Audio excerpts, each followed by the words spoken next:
যখন রক্ত সম্পর্কীয় কেউ আপনার সাথে প্রতারণা করবে তখন ভেঙে পড়বেন না। মনে রাখবেন, হযরত ইউসুফ আলাইহিসসালাম আপন ভাইদের দ্বারা প্রতারিত হয়েছিলেন। যখন পিতামাতা আপনার প্রতিপক্ষ হয়ে দাঁড়াবেন তখনও ভেঙে পড়বেন না। মনে রাখবেন, হযরত ইব্রাহিম আলাইহিসসালাম নিজ পিতার দ্বারাই আগুনে নিক্ষিপ্ত হয়েছিলেন।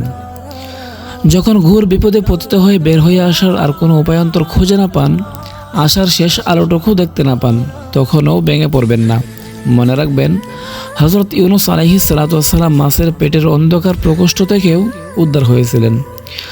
যখন আপনার বিরুদ্ধে অপবাদ আরোপ করা হবে আর গুজবে দুনিয়া ছড়িয়ে যাবে, ভেঙে পড়বেন না, এসবে কান দিবেন না।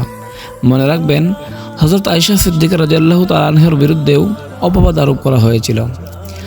যখন আপনি অসুস্থ হয়ে পড়বেন, ব্যথায় কাতরাতে থাকবেন, তখনও ভেঙে পড়বেন না। মনে রাখবেন, হযরত আইয়ুব আলাইহিসসালাম আপনার চেয়েও 1000 গুণ বেশি অসুস্থ ছিলেন। যখন আপনি নির্জন একাকিত্বে ভোগেন, তখনও ভেঙে পড়বেন না। স্মরণ করুন, হযরত আদম আলাইহিসসালামকে প্রথমে একাকী সঙ্গীবিহীন সৃষ্টি করা হয়েছিল। যখন কোনো যুক্তি দিয়ে আপনি কোনো একটি অবস্থার পেছনের কারণ খুঁজে পাবেন না, তখন কোনো প্রশ্ন ব্যতীতই স্মরণ করুন হযরত নূহ আলাইহিসসালামের কথা, যিনি অসময়ে কিস্তি নৌকা তৈরি করেছিলেন। যখন আপনি পরিবার, আত্মীয় স্বজন, বন্ধু বান্ধব, সর্বোপরি সারা দুনিয়ার দৃষ্টিতে কৌতুকের পাত্রে পরিণত হবেন, তখনও ভেঙে পড়বেন না।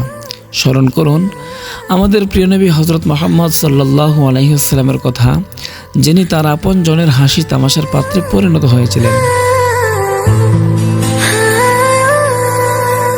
রা রা রা